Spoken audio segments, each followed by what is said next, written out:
राहता तालुक्यात गेल्या 21 वर्षापासून सेवेत असलेलं साई योगेश मोबाईल इलेक्ट्रॉनिक व सॅमसंग स्मार्ट कॅफे यामध्ये सॅमसंग कंपनीचे सर्व मोबाईल तसेच इतर सर्व कंपन्यांचे मोबाईल उपलब्ध, तसेच सर्व प्रकारचे फायनान्स सुविधा उपलब्ध।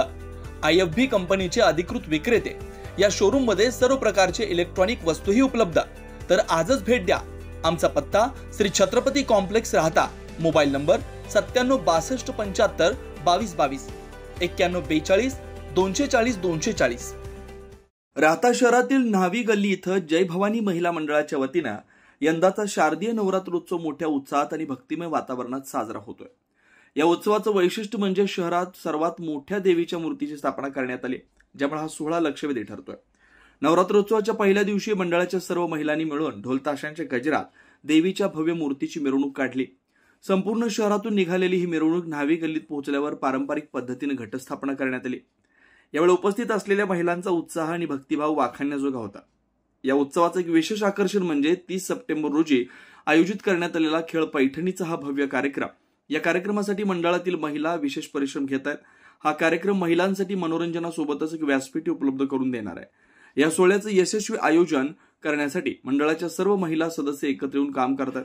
त्यांच्या या प्रयत्नांमुळे हा नवरात्रोत्सव राहता शहरासाठी एक आदर्श बनला। यामुळे केवळ न्हावी गल्लीतच नव्हे तर संपूर्ण शहरात या उत्सवाची चर्चा होते। शहरवासियांना शारदीय नवरात्र उत्सवाच्या हार्दिक शुभेच्छा। आज न्हावी गल्ली येथे जय भवानी शारदीय नवरात्र उत्सव मंडळ महिलांनी या ठिकाणी राहत्या शहर व परिसरामध्ये सगळ्यात मोठी मूर्ती आणून या ठिकाणी घटस्थापना केली आहे।